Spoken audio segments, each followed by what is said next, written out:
ইফতারিতে পেঁয়াজু, বেগুনি, ছোলা, মুড়ি ছাড়া যেন ইফতারি জমেই না, রোজা রোজা মনেই হয় না। তো পেঁয়াজের পরিমাণ বেশি থাকে বলেই এটার নাম হয়েছিল পেঁয়াজু, কিন্তু আমার ক্ষেত্রে হয়েছে উল্টা, পেঁয়াজও কম, ডালও কম, আলু বেশি।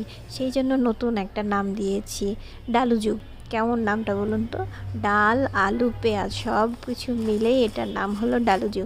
ডালুজু বানানোর জন্য এখানে ডাল বাটা ছিল, পেঁয়াজ ছিল আর আলু ছিল, সাথে যা যা লাগে সামান্য একটু লবণ, হলুদ, একটু ধনিয়া গুঁড়া আর সামান্য একটু রসুন বাটা দিয়ে সবগুলো উপকরণ একসঙ্গে ভালো করে মাখিয়ে নিয়েছিলাম।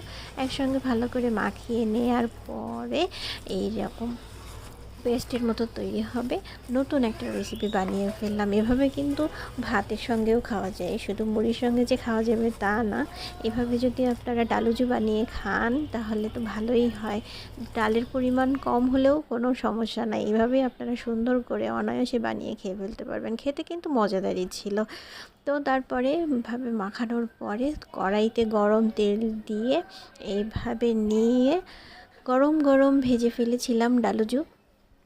নামটা কিন্তু একটু অন্যরকম, শুনতে একটু অদ্ভুত মনে হলেও খেতে কিন্তু দারুণ ছিল, একদম অন্যরকম। এইভাবে আপনারা চাইলে অন্য যে কোনো সবজিও দিতে পারেন, আর ডাল থাকলে তো থাকলোই। তো সবসময়ই শুধু ডাল দিয়েই খেতে হবে এমন কোনো কথা নাই। আজকে আমি নতুন একটা জিনিস আবিষ্কার করে ফেললাম, ডালুজু।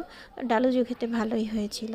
এভাবে গরম গরম ভেজে নিয়ে মুড়ির সঙ্গে একেবারে সুন্দর করে আমরা খেয়ে নিয়েছিলাম। মাঝে মাঝে আপনারাও এইভাবে কিন্তু বাসায় বানিয়ে খেতে পারেন, খেতে কিন্তু দারুণ, একেবারে ক্রিস্পি ক্রিস্পি মুচমুচে। এই যে দেখেন কি সুন্দর হয়েছে, দেখতেও যেমন খেতেও তেমন। ধন্যবাদ ভিডিওটা দেখার জন্য।